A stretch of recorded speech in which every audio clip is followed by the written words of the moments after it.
안녕하세요. 권호 목사입니다.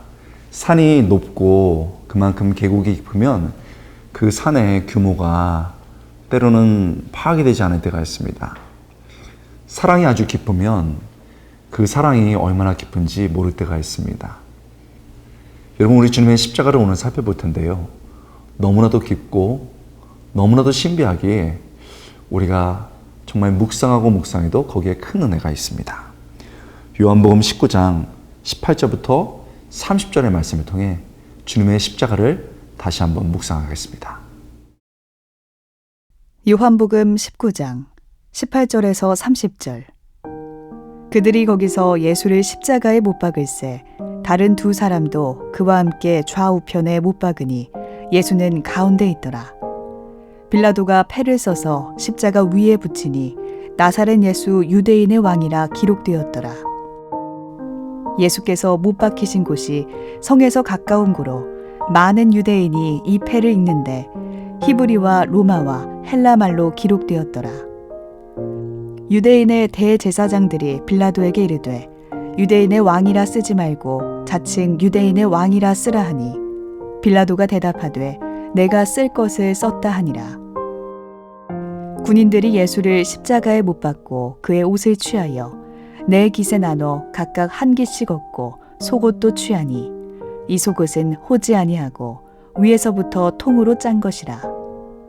군인들이 서로 말하되 이것을 찢지 말고 누가 얻나 제비 뽑자 하니 이는 성경에 그들이 내 옷을 나누고 내 옷을 제비 뽑나이다 한 것을 응하게 하려 함이로라.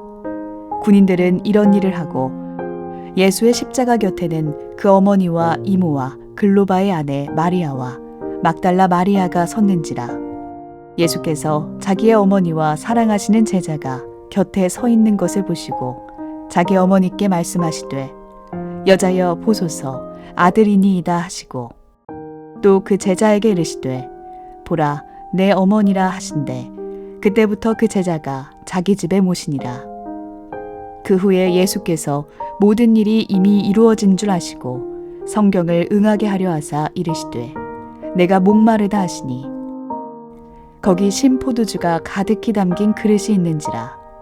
사람들이 신포도주를 적신 해면을 웃을 조에 메어 예수의 입에 대니 예수께서 신포도주를 받으신 후에 이르시되 다 이루었다 하시고 머리를 숙이니 영혼이 떠나 가시니라. 여러분, 오늘 예수님의 십자가를 봅니다. 예수님의 십자가에서 다 이루셨다 라고 외치고 돌아가셨습니다. 어찌 보면 원수들에 의해서 죽어간 예수님의 죽음은 너무나도 비참합니다. 그러나 예수님의 그 죽음이 하나님의 뜻 가운데 있었고 그 뜻의 절정이었기에 예수님의 죽음은 승리라고 복음서는 이야기하고 있는 겁니다. 사실 인간의 눈으로 보면 예수님의 상황은 너무나도 비참합니다. 왜 그렇습니까? 예수님은 죽음의 한복판에 계십니다. 양쪽에 죄수들이 있습니다. 그 중앙에 예수님이 계십니다. 다른 복음서를 보면 이 양쪽의 사람들은 강도라고 되어 있습니다. 강도인데 십자가의 형을 받을 정도라면 무엇인가를 훔칠 뿐만 아니고 그 과정에서 사람을 죽였을 확률이 굉장히 큽니다. 또 그들이 강도라는 것이 사실이 아니고 누명을 썼다면 이들은 로마에 대항하는 사람이었고 그 대항하는 사람들에게 로마는 죄를 뒤집어 써서 강도라고 말해서 정치범의 것을 도덕범죄로 살인으로 미루면서 죽인 겁니다. 결국은 욕심과 미움 때문에 사람을 죽였거나 아니면 거대한 권력 앞에서 죽었구나. 그 두 명은 그렇게 죽어가고 있었습니다. 그 죽음의 한복판에 예수님이 계셨던 겁니다. 그뿐만 아닙니다. 예수님은 사악한 정치와 권력이라는 한복판에 계십니다. 빌라도는 예수님이 무죄하다는 것을 너무나도 잘 알고 있었습니다. 그러나 계속 유대인들의 요청을 거부하면 폭동이 일어날 것을 두려워해서 예수를 십자가에 못 박으라 라고 말한 겁니다. 비열한 정치 실수였죠. 유대인들은 자신들의 권력, 힘을 유지하기 위해서 예수님을 육체적으로 죽일 뿐만 아니라 완전히 죽일 계획을 세웠습니다. 그리고 인격적으로도 죽이기 위해서 자칭 유대인이라고 써서 그를 죽이려고 했던 겁니다. 예수님은 또한 극한 슬픔의 한복판에 계시기도 합니다. 여러분, 힘없는 여인들이 울면서 예수님을 지킬 수 없었던 그들이 가슴을 치면서 울고 있었습니다. 다 도망간 제자들, 그러나 차마 예수님을 버릴 수 없던 요한이 그 모습을 보며 또 가슴 아파합니다. 이렇게 우는 여인들, 가슴 아파하는 제자 한 명, 그 슬픔 가운데 예수님이 서 계셨습니다. 그런데요, 놀라운 것은 예수님은 자신의 이런 상황을 그렇게 절대 인식하지 않았다는 겁니다. 예수님은 자신이 지금 구속사의 한 정점에 있다고 확신했습니다. 구원 역사의 한복판에 있다는 것을 인식한 겁니다. 자신이 죽고 그 죽음 속에 모든 인류의 죄를 하나님의 뜻대로 어깨에 짊어지고 죽어야 그 인류가 살 수 있다고 생각하신 겁니다. 그래서 배신도 보이지 않았습니다. 슬픔도 보이지 않았습니다. 권력도 보이지 않았습니다. 그저 하나님이 내게 주신 온 인류의 구원을 위해 기꺼이 죽음을 택한 겁니다. 아버지, 저들을 용서하여 주옵소서. 아버지의 뜻대로 나를 죽이시고 이들을 살려주십시오. 그렇게 예수님의 죽음이 우리의 생명이 됐고 예수님의 피가 우리의 생명의 피가 된 겁니다. 여러분, 이 예수님의 죽음 앞에 우리도 십자가 앞에 있던 많은 사람들처럼 그저 무감각하게 그 모습을 쳐다볼 수도 있습니다.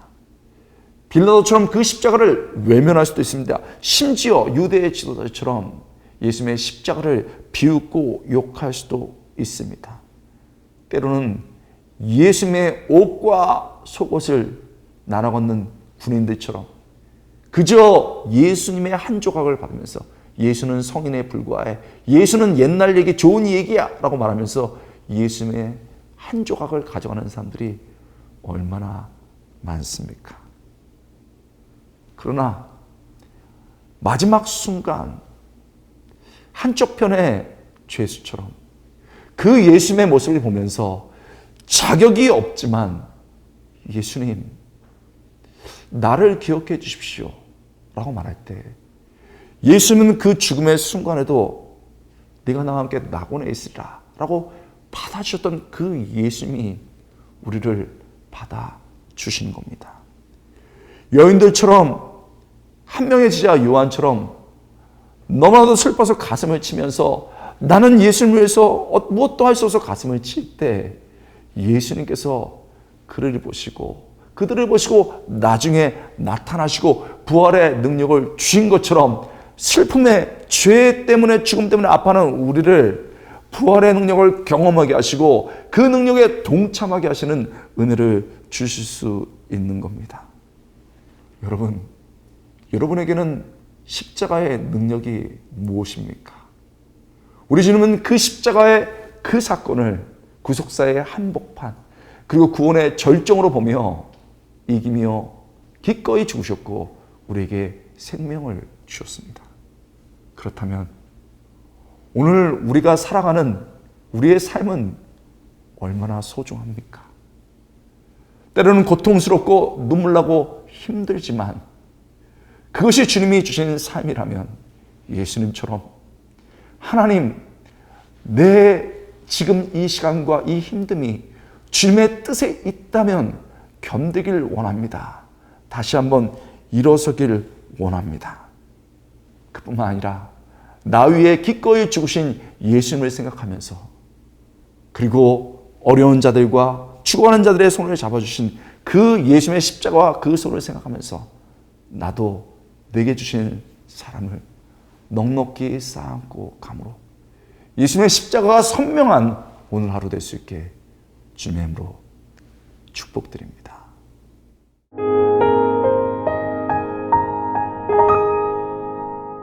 시청자 여러분, 오늘 만나는 큐티는 말씀을 나눔과 더불어 여러분의 기도를 우리가 마음에 담고 기도하는 시간이기도 합니다. 고민이 있다면 아래 이메일이나 홈페이지 게시판에 주시면 저희가 마음에 담고 기도하겠습니다. 오늘의 기도 제목입니다. 거절하지 못하는 동생에 관한 겁니다. 제 동생은 사람들의 부탁을 잘 거절하지 못하는 편입니다. 회사에서 다른 사람의 일을 먼저 해주다가 일을 다 끝내지 못해 야근을 하고 올 때가 많아요. 집에 와서 피곤하고 힘들어하는 모습을 보니까 저도 답답하고 안쓰러운 마음이 드네요.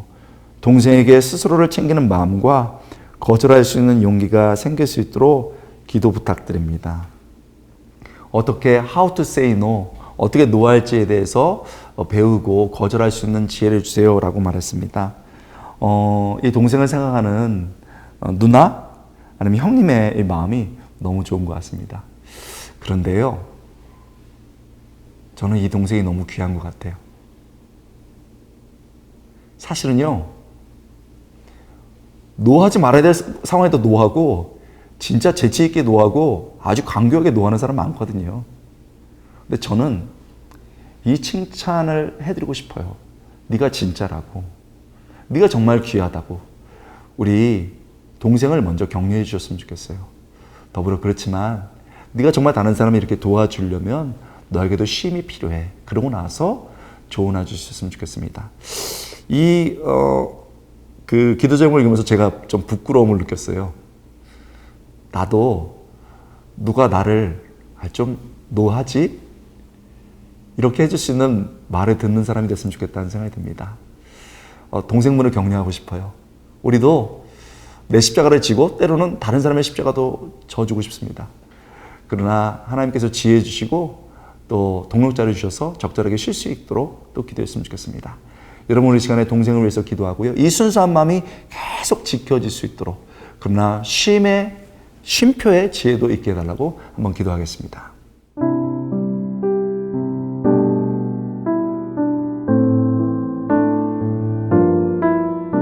하나님, 오늘 기도 제목을 들으면서 이 동생이 얼마나 귀한지, 자기의 일뿐만 아니고 다른 사람을 돕는, 자기의 십자가를 지고 또 다른 사람의 것까지 도와주는 이 모습을 보면서 감동을 받습니다. 하나님, 이 지혜로움과 또 이 섬기는 마음을 우리가 칭찬하고 긍정하고 인정해 줍니다. 더불어 우리에게 쉼이 필요하기에, 우리가 또 협력하는 지혜가 필요하기에 때때로는 거절하고 때때로는 시간을 충분히 갖기를 원합니다. 이 동생분에게 지혜도 주시고 쉼의 기쁨도 주시옵소서. 하나님, 이렇게 동생과 누나, 때로는 형님이 함께 힘을 모아갈 때 이 가족들 사이에서 그리스도의 십자가가 보이고 그리스도의 섬김이 보이는 아름다운 인생으로 계속 가게 하여 주시옵소서. 감사드리고 예수의 이름으로 간절히 기도드리옵나이다.